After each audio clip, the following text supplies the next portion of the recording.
വന്നിടുമോ നീ എന്നരികിൽ? ഭാരങ്ങളെല്ലാം അകറ്റിടുവാൻ വന്നിടുമോ നീ എന്നരികിൽ? Praise the Lord.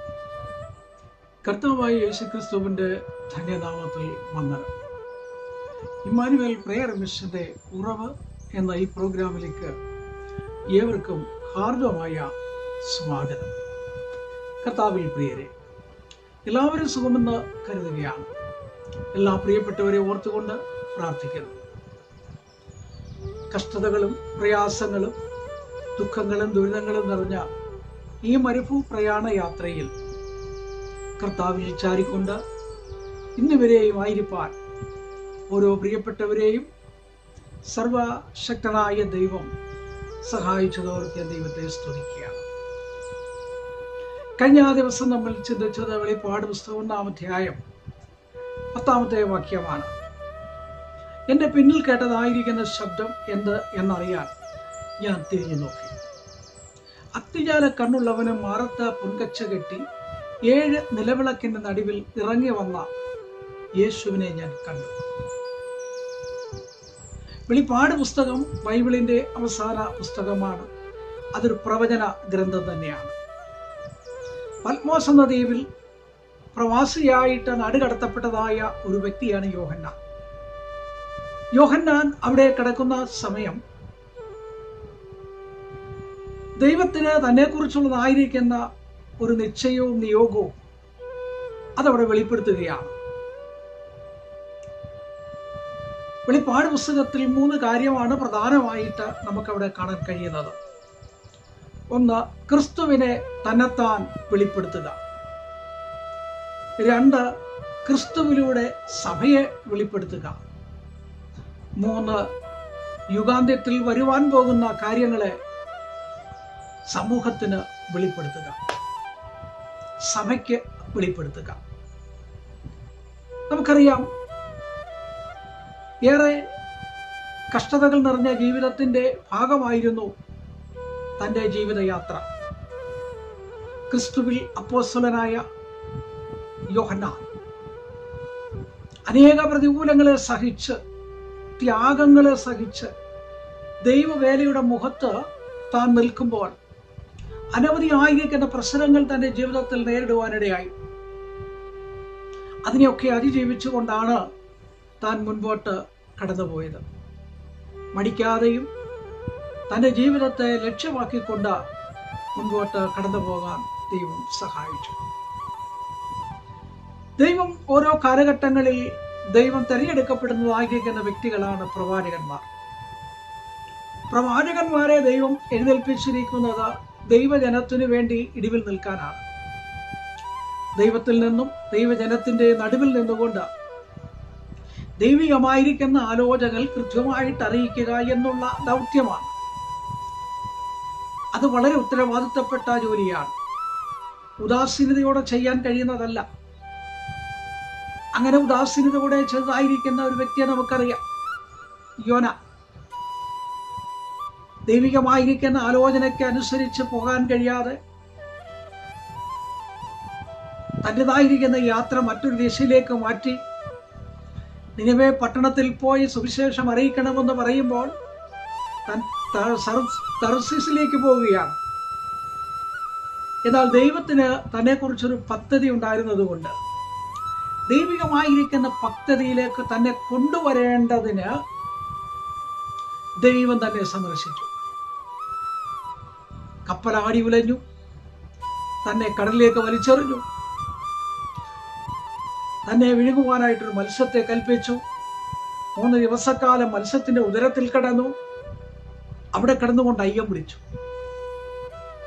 യോനയുടെ പുസ്തകം 2-ാം അധ്യായത്തിൽ വായിക്കുമ്പോൾ അയ്യം വിളിക്കുകയാണ്, ഉറക്ക വിളിക്കുകയാണ്. പറയുന്നുണ്ട്, എൻ്റെ മീതെ പോളകൾ ഒഴുകുന്നു, കാരണം ഏറ്റവും അടിത്തട്ടിലാണ് ഞാൻ ഏറ്റവും അടിത്തട്ടിൽ മത്സ്യത്തിന്റെ ഉദരത്തിൽ അതിവേഗം സഞ്ചരിച്ചു കൊണ്ടിരിക്കുന്ന മത്സ്യത്തോടൊപ്പം ഞാനായിരിക്കുന്നു. അങ്ങനെയുള്ളതായിരിക്കുന്ന സന്ദർഭത്തിൽ താൻ ദൈവസന്നിധിയിൽ ഏറ്റുപറയുകയാണ്. എൻ്റെ ഉദാസീനത, എൻ്റെ അലസത, എൻ്റെ മടി, എനിക്ക് ലഭിക്കപ്പെട്ടതായ ആ ദർശനം, ഇതൊക്കെ ഞാൻ കാറ്റിൽ പറത്തിക്കൊണ്ട്, ഞാൻ നിസ്സാരമെന്ന് കണ്ടുകൊണ്ട് നിസ്സാരമായിട്ട് കാണുകയാണ്. ദൈവവേല എന്ന് പറയുന്നത് നിസ്സാരമായി കാണേണ്ടതല്ല. ദൈവം അവരെ ഏൽപ്പിച്ചതായിരിക്കുന്ന ഒരു ദൗത്യമാണ്, നിക്ഷിപ്തമായിരിക്കുന്ന കാര്യമാണ്. അത് കൃത്യമായിട്ട് ചെയ്യാൻ, കൃത്യമായിട്ട് പ്രവർത്തിക്കുവാൻ കഴിയുന്ന അനുഭവങ്ങളായിരിക്കണം. അവിടെയാണ് ദൈവികമായിരിക്കുന്ന അനുഗ്രഹം എന്ന് പറയുന്നത്. അവിടെയാണ് ദൈവത്തിൻ്റെ പദ്ധതി എന്ന് പറയുന്നത്. അവിടെയാണ് ദൈവികമായിരിക്കുന്ന അനുഗ്രഹങ്ങൾ ചൊരിയുന്നത്. അപ്പോൾ നമ്മുടേതായിരിക്കുന്ന വിശ്വാസ ജീവിതത്തിൽ പലപ്പോഴും ഭാരങ്ങളും പ്രയാസങ്ങളും ഒക്കെ കടന്നു വരുന്ന സന്ദർഭങ്ങളിൽ യോഹന്നാനെ പോലെ ഒറ്റപ്പെട്ടു പോകുന്ന ദ്വീപിൻ്റെ അവസ്ഥയുണ്ടാകാം, ഒറ്റപ്പെട്ടു പോകുന്ന അവസ്ഥയുണ്ടാകാം. പക്ഷേ ദൈവം ഒരിക്കലും തന്നെ കൈവിടുകയില്ല, തന്നെ ഉപേക്ഷിക്കുന്നില്ല, തന്നെ ചേർത്ത് പിടിക്കും.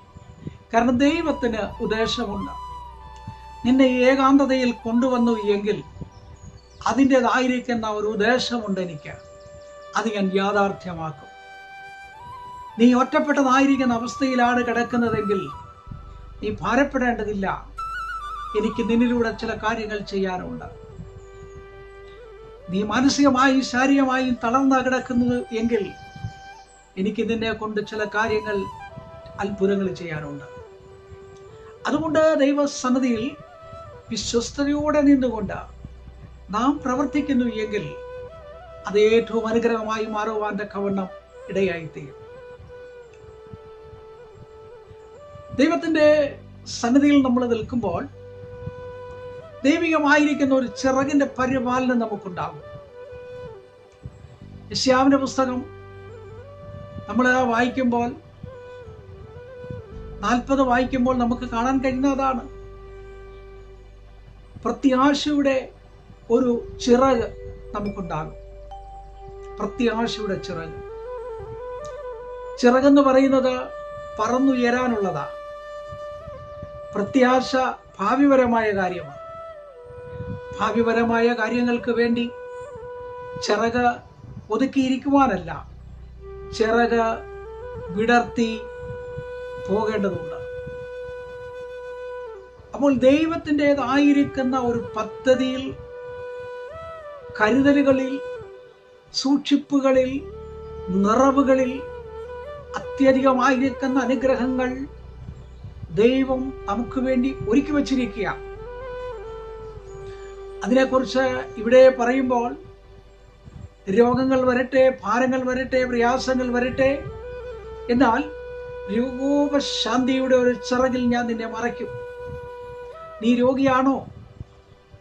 നീ തളർന്നിരിക്കുന്ന വ്യക്തിയാണോ? നീ ഭാരപ്പെടുന്ന വ്യക്തിയാണോ? ഞാൻ നിന്നെ മറയ്ക്കും, ഞാൻ നിന്നെ കരുതും. ജീവിതത്തിന്റെ ഏകാന്തതയിൽ കിടക്കുന്നതായിരിക്കുന്ന യോഹന്നാനോ തട്ടി ഉണർത്തിയിട്ട് പറഞ്ഞു, നീ എഴുതുക, മേലാൽ സംഭവിപ്പാനുള്ള കാര്യം ഞാൻ നിന്നെ കാണിച്ചു തരാം. ഒരു വിഷ്വല് തന്നെ കാണിക്കുകയാണ്. സഭയ്ക്കുള്ളതായിരിക്കുന്ന ദൂതുകൾ പറയുകയാണ്, വരുവാൻ പോകുന്ന കാര്യങ്ങളെക്കുറിച്ച് പറയുകയാണ്, ഭാവിപരമായ കാര്യങ്ങളെക്കുറിച്ച് പറയുകയാണ്. ഈ നാളുകളിൽ ദൈവത്തിന് നമ്മളെക്കുറിച്ചുള്ള ദൈവികമായിരിക്കുന്ന ഉദ്ദേശങ്ങളും നിശ്ചയങ്ങളും മുറുകെ പിടിച്ചുകൊണ്ട് ഈ മരുഭൂമിയിൽ നമുക്ക് മുൻപോട്ട് കടന്നു പോകാം. രോഗങ്ങൾ വന്നാലും ഭാരങ്ങൾ വന്നാലും തളർന്നു പോകാതെ ഉറപ്പായിട്ട് നിൽക്കുക. ഭാരമുണ്ട്, പ്രയാസമുണ്ട്, തളർച്ചയുണ്ട് എന്നറിയാം. എങ്കിലും ദൈവം നിങ്ങളെ ബലപ്പെടുത്തട്ടെ, ശക്തീകരിക്കട്ടെ എന്ന് പറഞ്ഞുകൊണ്ട് ഞാൻ എൻ്റെ വാക്കിലൂടെ ചുരുക്കുന്നു. ദൈവം നിങ്ങളെ ഓരോരുത്തരെയും സഹായിക്കട്ടെ. കരുണയുള്ള ദൈവമേ, സുവിസ്ത പിതാവേ, അനുഗ്രഹിക്കപ്പെട്ട നല്ല പകൽക്കാലത്തിനായി സ്തോത്രം. വചനം കേൾക്കുന്ന പ്രിയപ്പെട്ടവരെ അനുഗ്രഹിക്കണം. രോഗികളായി കഴിയുന്ന പ്രിയപ്പെട്ടവരെ ആശ്വസിപ്പിക്കണം. കുഞ്ഞുങ്ങൾ പഠിക്കുന്നു, അവരുടെ പഠനത്തെ അനുഗ്രഹിക്കണം. കുഞ്ഞുങ്ങളുടെ വിവാഹം, അതിനുവേണ്ടി പ്രാർത്ഥിക്കുന്നു. വീടില്ലാത്തവർക്ക് വേണ്ടി പ്രാർത്ഥിക്കുന്നു. ജോലിയോടുള്ള ബന്ധത്തിൽ സ്വദേശത്തും വിദേശത്തും ഗൾഫിലും യൂറോപ്പിലും അമേരിക്കയിലും ഒക്കെ ആയിട്ടായിരിക്കുന്ന അനേക പ്രിയപ്പെട്ടവര്, ബിസിനസ്സുമായി ബന്ധപ്പെട്ട വിവിധ രാജ്യങ്ങളിലായിരിക്കുന്ന പ്രിയപ്പെട്ടവര്, പഠനവുമായി ബന്ധപ്പെട്ട അനേക ഇടങ്ങളിലായിരിക്കുന്ന കുഞ്ഞുങ്ങൾ, അവരെല്ലാം ഞങ്ങൾ ഈ സമയത്ത് ഓർത്ത് പ്രാർത്ഥിക്കുന്നു. ദൈവികമായ കരം കൂടെയിരിക്കണം, മഹത്വം നൽകണം. രക്ഷകന്റെ നാമത്തിൽ തന്നെ ആമേൻ. Praise the Lord. ദൈവം ധാരാളമായിട്ട് അനുഗ്രഹിക്കട്ടെ.